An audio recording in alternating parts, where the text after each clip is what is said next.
and good morning. It's our tradition in the Christian church to explore a story from the collection of writings known as the Bible on Sunday mornings, and I thought it would be appropriate today to choose a ghost story. The story of Saul's life-changing encounter with the ghost of Jesus Christ is the beginning of the story of the Roman Christian church, for better or for worse. In one moment, Saul goes from powerful, self-assured defender of the faith to finding out he is on the wrong side of a very powerful ghost. I think the most incredible part of the story is not that Saul sees something that others don't, but that he sees himself. You see, Saul lived in a world in which he believed he was the hero. He was of the privileged class, educated, very religious. He knew and kept the law fastidiously. He was a noble man, well respected in his community, a man of faith, whose duty it was to root out the dangerous elements of society for the love of God and country. And then he is confronted by a man he believed was dead and therefore could have nothing left to say. And he's called a persecutor by a voice that he cannot ignore, that echoes inside of him. For the first time, he sees himself as the perpetrator in the story instead of the hero. The second most incredible part of this story is that he allowed that revelation to sink into his bones, to transform him. He's so sick from the effects of this encounter that he doesn't eat or drink for 3 days, which would have brought him close to the human limit of dehydration. When he does recover, his behavior demonstrates a huge internal shift, one that touches not only on values, but on identity. He is literally a changed man with new meaning and purpose, willing to make enemies in high places and fraternizing with those he once called enemies himself. Whatever happened shook Saul up so much that it changed the entire trajectory of his life. You'll see a lot of ghosts and skeletons around this time of year. They're an indispensable fixture of the human fascination with the macabre. Why do we consider ghosts and skeletons so scary? I'm going to tell you, a skeleton can do far less harm than a baby. But one is met with screams and one with coos of delight. Even though that baby is deceptive and has a skeleton hidden right inside of it the whole time. A living person is beautiful, but take the spirit and bones out of its squishy packaging, and they become objects of horror. All creatures jump when they see a dangerous predator. Only us humans jump when we see bones.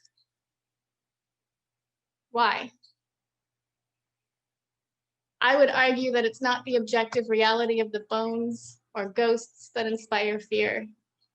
Instead, it's the reflection of myself that they offer. Farmer Brown may have died peacefully and happily in his cabin in the woods. But if I stumble upon his remains several years later, the sudden and unwelcome reminder of my own mortality, along with the awareness that when I die, my bones will be difficult to distinguish from Farmer Brown's, is likely to cause me to run in terror. In psychology, they call that existential dread. And the interesting thing about being an animal that can think about and therefore be afraid of my own eventual death is that it's not just the explicit symbols of death, like ghosts and bones, that cause a fear response in me. Sometimes the object of fear is more subtle. Sometimes it's a criticism, a reminder of a personal failure. a situation that feels vulnerable or exposing. My insides are on display in an uncomfortable way. I'm unexpectedly face to face with my limitations, my mistakes, my mortality, and instincts kick in. I begin blaming, denying, projecting, explaining, excusing. I probably can't tell you exactly what I'm fighting, but I'm shaking so hard that I must be in actual danger. Existential dread can be so threatening and overwhelming to the psyche and to the identity that many of us avoid thinking about our mortality altogether. But honestly, how many of us really want to see the insides of ourselves or others? Isn't that gross, macabre, graphic, messy? Of course it is.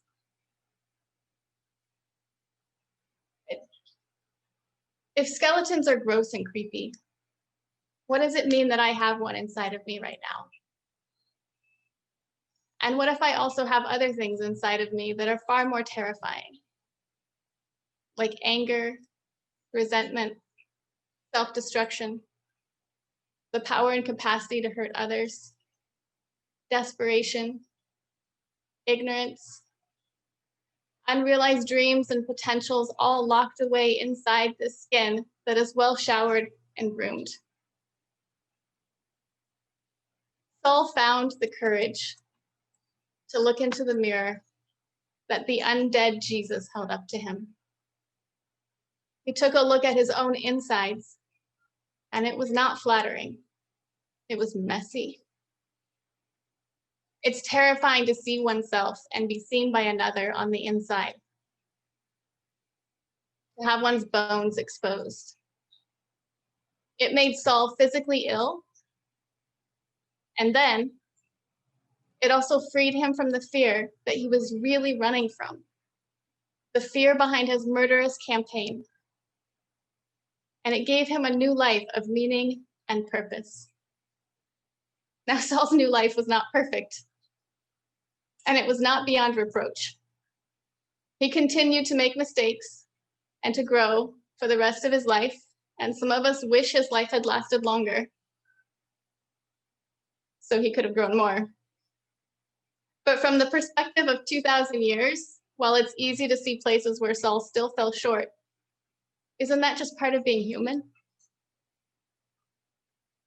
There's a reason that from ancient history, people have been thinking about mortality, death, and ancestors this time of year. Last weekend, I took a walk on the land of a dear friend of mine. The majority of the land is a clear-cut hillside, and so it's covered in tough drought-resistant plants like blackberries, Scotch broom, and a lot of poison oak. I've never explored there beyond some well-cut trails for obvious reasons.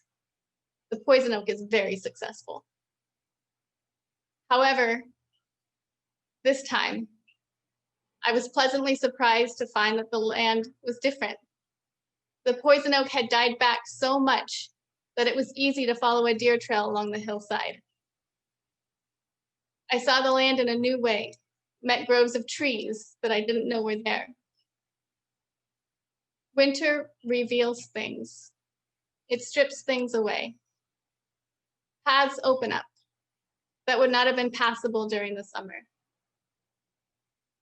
This time of year, the beginning of winter, invites us inside ourselves, inside our shelters, inside warm blankets and sweaters, inside the mysteries that have been hidden by the foliage of spring and summer. The weather gets colder, and the portals open. Something familiar invites us in.